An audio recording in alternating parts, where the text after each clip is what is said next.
Greetings to all. இன்னைக்கு நாம term 1 8th standardல square numbers exercise number 1.4ல இருக்கக்கூடிய objective problems பார்க்க போறோம். இது வந்து page number 35 and 36ல இருக்கு. 11th question. The square of 43 ends with the digits அப்படின்னு கேக்குறாங்க.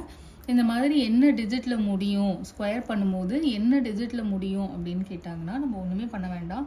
இந்த ஒன்ஸ் டிஜிட்ல இருக்கக்கூடிய நம்பரை ஸ்கொயர் பண்ணி பாருங்க.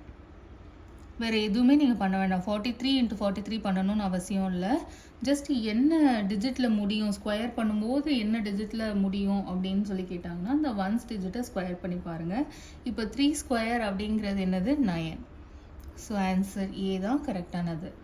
Okay, second 12th problem. Dash is added to 24 square to get 25 square அப்படின்னு சொல்லியிருக்காங்க. ஸோ நமக்கு வந்து 24 ஸ்கொயர் என்னன்னு தெரியணும், 25 ஸ்கொயர் என்னன்னு தெரியணும். அப்போ தான் வந்து எவ்வளோ ஆட் பண்ணால் 25 ஸ்கொயருக்கு நம்ம ரீச் ஆக முடியும்னு தெரியும். ஸோ ஃபஸ்ட்டு 24 ஸ்கொயர் என்னன்னு எழுதிக்கலாம். 25 ஸ்கொயர் வந்து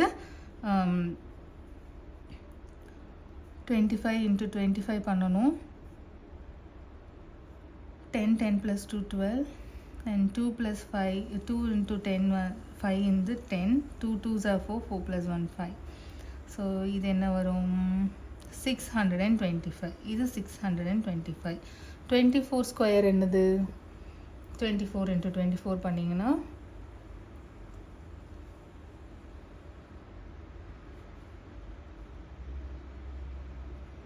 576. ஸோ 576லேருந்து 2 இது வந்து 576. எவ்வளோ நம்பர் ஆட் பண்ணால் 265 கிடைக்கும்னு நம்ம பார்க்கணும். ஸோ அது தெரிஞ்சுக்கணுன்னா டிஃப்ரென்ஸ் கண்டுபிடிக்கணும். ரெண்டுத்துக்கும் டிஃப்ரென்ஸ் தெரிஞ்சால் தான் எவ்வளோ நம்பர் ஆட் பண்ண முடியும்னு தெரியும். ஆர் அப்படி இல்லைன்னா 576லேருந்து நம்ம ஃபிங்கரில் கூட கவுண்ட் பண்ணிக்கலாம். 576க்கு அப்புறம் 586 596 அதுக்கப்புறம் 596க்கு அப்புறம் 609 619. ஸோ 40 ரீச் ஆகிட்டோம். 619 வரைக்கும் வந்திருக்கும். அதுக்கப்புறம் பார்த்திங்கன்னா ஒரு 6 நம்பர்ஸ் இருக்குது. ஸோ 46 கிடையாது 49 வரும்னு நினைக்கிறேன். ஓகே 49 வரும் டிஃப்ரென்ஸ் வந்து இதுக்கு 1. இது வந்து 15. 15ல் 6 போனாக்கா 9. இது வந்து சப்ட்ராக்ட் பண்ண முடியாது. திரும்பவும் பாரோ பண்ணோன்னா 49. ஸோ இந்த ஆப்ஷனில் எது 49 கொடுக்கும் 7 ஸ்கொயர் தான் 49 கொடுக்கும். ஸோ ஆன்சர் வந்து 7 ஸ்கொயர். ஸோ கொஷின் என்னென்னா 24 ஸ்கொயரில் எவ்வளோ ஆட் பண்ணினா 25 ஸ்கொயர் கிடைக்கும்னு கேட்குறாங்க.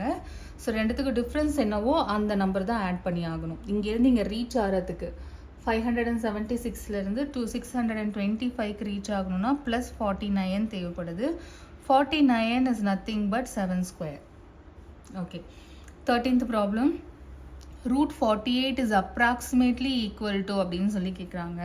இப்போ 48 வந்து எந்த ரெண்டு ஸ்கொயர் பர்ஃபெக்ட் ஸ்கொயருக்கு நடுவில் இருக்குதுன்னு பார்ப்போம். 49க்கு நெருக்கமாக பார்த்தோன்னா 49 எது 7 ஸ்கொயர் இல்லையா. இதுக்கு முன்னாடி இருக்கக்கூடியது 6 ஸ்கொயர் 36. 6 ஸ்கொயர்னால 36. எது ரொம்ப க்ளோஸராக இருக்குது 48க்கு 49 தான் ரொம்ப க்ளோஸர். ஸோ 49க்கு ஸ்கொயர் ரூட் எடுக்கிறோன்னு மீன்ஸ் 7க்கு ஸ்கொயர் ரூட் எடுக்கிறோன்னு அர்த்தம். Means 7. So which is equal 7. Okay, next வந்து 14th. இப்போ பார்த்தீங்கன்னா இது இந்த மாதிரி இருக்குது. நம்ம டைரெக்டாக வந்து ஒரு ரூட் இருக்குது. Root of something minus root of something plus root of சம்திங்னு இருக்குது. இந்த மாதிரி இருக்கும்போது நம்ம நார்மல் அடிஷன் பண்ணுற மாதிரி 128லேருந்து 98 மைனஸ் பண்ணுறது, அதுக்கப்புறமா 18 ப்ளஸ் பண்ணுறது நார்மல் அடிஷன் பண்ண முடியாது. ஸ்கொயர் ரூட்டில் இருக்கும் போது ஸ்கொயர் ரூட்டில் இருக்குது அப்படின்னாலே அடிஷன் சப்ராக்ஷனில் இருக்குது அப்படின்னா மல்டிப்ளிகேஷனில் வேறு கதை. அதுக்கு சில லாஸ்லாம் இருக்குது. நம்ம அதெல்லாம் ஹையர் கிரேட்ஸில் படிப்போம். பட் மைனஸ் ப்ளஸில் இருக்குன்னும் போது normal addition and subtraction square ரூட்டில் பண்ண முடியாதுங்கிறது மட்டும் ஞாபகம் வச்சுக்கோங்க. என்ன செய்யலாம் அப்படின்னா இது டிஃப்ரெண்ட். இந்த கொஸ்டினே இப்படி இருந்துச்சுன்னா அது வேறு. இதே நம்பர்ஸ் ஒரே ஸ்கொயர் ரூட்குள்ளே இருக்குது அப்படின்னா நம்ம நார்மலாக இதுலேருந்து இதை சப்ட்ராக்ட் பண்ணி அப்புறம் 18 ஆட் பண்ணலாம். பட் ஒவ்வொரு நம்பரும் தனித்தனியாக ஸ்கொயருக்குள்ளே இருக்குது. அந்த ஸ்பேஸ்க்கு நடுவில் ஒரு அடிஷனோ சப்ட்ராக்ஷனோ இருக்குது அப்படின்னும் போது நம்ம இந்த மாதிரி பண்ண முடியாது. எல்லாத்தையும் ஒரே ஸ்கொயர் ரூட்குள்ளே கொண்டு வந்து பண்ண முடியாது. அப்போ வேறு என்ன பண்ணலாம் அப்படின்னா நமக்கு தெரிஞ்சது தான் ப்ரைம் ஃபேக்டரைசேஷன் பண்ண வேண்டியதுதான். அப்போ தான் வந்து இந்த நம்பர்ஸ்குள்ளே ஏதாவது காமனாக இருக்கா அப்படின்னு நம்ம பார்த்து அடிஷனோ சப்ட்ராக்ஷனோ பண்ண முடியுமா அப்படின்னு சொல்லி நம்ம பார்க்கலாம். இப்போ இதை வந்து நம்ம ப்ரைம் ஃபேக்டரைசேஷன் பண்ணினோம் அப்படின்னா என்ன கிடைக்கும்னா 8 இன்ட்டு, அதாவது இது வந்து 2 இன்ட்டு 2 இன்ட்டு 2 இன்ட்டு 2ன்னு வரும். 2 2s are 4, 4 2s are 8, 8 2s are 16, 16 2s are 32, 32 2s are 64, 64 2s are 128 கிடைக்கும். ஸோ ரூட்குள்ளே இதெல்லாம் இருக்குதுன்னு வச்சுக்கோங்களேன். இந்த 2 2க்கு பதிலாக ஒரு 2 வெளியில் வரும், இந்த 2 2க்கு பதிலாக இன்னொரு 2 வெளியில் வரும், இந்த 2 2க்கு பதிலாக இன்னொரு 2 வெளியில் வரும்.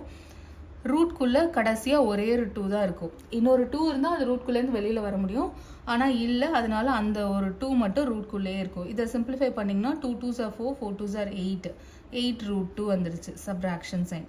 இப்போ இந்த 98 இதே மாதிரி ப்ரைம் ஃபேக்டரைசேஷன் பண்ணிங்கன்னா 7 இன்ட்டு 7 இன்ட்டு 2ன்னு கிடைக்கும். ரூட்குள்ளே 2 7 இருக்கிறதுனால ஒரு 7 வெளில வந்துடும் இந்த 2க்கு பேரல்ல. ஸோ அது ரூட்குள்ளே அப்படியே இருக்கும். ப்ளஸ் லாஸ்ட்டாக 18 நமக்கு தெரியும். 9 2s are 9 என்னது 3 இன்ட்டு 3ன்னு எழுதுனால 9. அப்போ 3 இன்ட்டு 3 இன்ட்டு 2. இப்போது ரூட்குள்ளே 2 3 இருக்கிறதுனால ஒரு 3 வெளியில் வந்துடும், அந்த 2 மட்டும் ரூட்குள்ளே அப்படியே இருக்கும். இப்போ பாருங்கள் 8 root 2 minus 7 root 2 plus 3 root 2 அப்படின்னு இருக்குது. இப்போ மட்டும் சப்ட்ராக்ஷன் பண்ணலாமா அப்படின்னா பண்ணலாம். இது எப்படி நீங்கள் அண்டர்ஸ்டாண்ட் பண்ணிக்கலாம்னா 8 ஆப்பிள் மைனஸ் 7 ஆப்பிள் ப்ளஸ் 3 ஆப்பிள்ன்ற மாதிரி அண்டர்ஸ்டாண்ட் பண்ணிக்கலாம். இந்த ரூட் 2வை நீங்கள் வந்து அந்த ஆப்பிளாக கன்சிடர் பண்ணிக்கலாம். ஆர் இன்னொரு விஷயம் என்ன செய்யலாம் அப்படின்னா இந்த ரூட் 2 எல்லாத்துலேயுமே இருக்கு இல்லையா, அதை காமனாக வெளியில் எடுத்துக்கோங்க. காமனாக வெளியில் எடுத்துட்டா இந்த ரூட் 2 வெளியில் போயிட்டுனா ப்ராக்கெட்குள்ளே 8 இருக்கும், தென் மைனஸ் சைன் இருக்கும். இந்த 7 root 2ல ரூட் 2 வெளியில் போயாச்சு, அதனால 7 மட்டும் இருக்கும். இந்த ரூட் 2 இந்த 3 root 2ல ரூட் 2 வெளியில் போச்சுன்னா ப்ளஸ் 3 மட்டும் இருக்கும். இப்போ சப்ட்ராக்ட் பண்ணி பாருங்கள். 8 மைனஸ் 7 அப்படிங்கிறது 1, 1 ப்ளஸ் 3 அப்படிங்கிறது 4. ஸோ ஆன்சர் என்ன கிடைக்கும்னா நமக்கு 4 root 2ன்னு கிடைக்கும். ஆப்ஷனில் அந்த மாதிரி எதுவுமே இல்லை 4 root 2ன்னு. எல்லா நம்பருமே ரூட்குள்ளே தான் இருக்குது. ஸோ அப்போ இந்த 4ஐ ரூட்குள்ளே கொண்டு போங்க. 4 ரூட்குள்ளே போகும்போது என்ன ஆகும், 4 இன்ட்டு 4ன்னு ஆகும் இல்லையா. உள்ளே 4 இன்ட்டு 4ன்னு இருந்தால் தான் வெளியில் வரும்போது 1 4ஆக கிடைக்கும். திரும்ப அதை ரூட்டுக்குள்ளே போகுதுன்னா 4 இன்ட்டு 4ஆக தானே ஆகும். இப்போ மல்டிபிள் பண்ணி பாருங்கள், என்ன நம்பர் கிடைக்குது நமக்கு, 32 இல்லையா. ஸோ ஆப்ஷன் டி தான் கரெக்டான answer. Last 15th problem, the number of digits இந்த ஸ்கொயர் ரூட் ஆஃப் அப்படின்னு கேட்குறாங்க. ஸோ ஸ்கொயர் ரூட் எடுக்கணும்னா நம்ம லாங் டிவிஷன் படி பார் போட்டு பார்த்தோம்னா எத்தனை டிஜிட்ஸ் கிடைக்கும் ஸ்கொயர் ரூட் எடுக்கும் போதுன்னு நமக்கு தெரியும். இது நம்ம எக்ஸசைஸ்லேயே பார்த்துருக்கோம். 1 2 3 4 5. ஆப்ஷன் பி தான் கரெக்டான ஆன்சர். ஸோ இதோட எக்ஸசைஸ் 1.4 முடிஞ்சிருச்சு. இதுக்கப்புறம் நம்ம எக்ஸசைஸ் 1.5 கியூப் ரூட் ஸ்டார்ட் பண்ணிடலாம். தேங்க்ஸ் ஃபார் வாட்சிங்.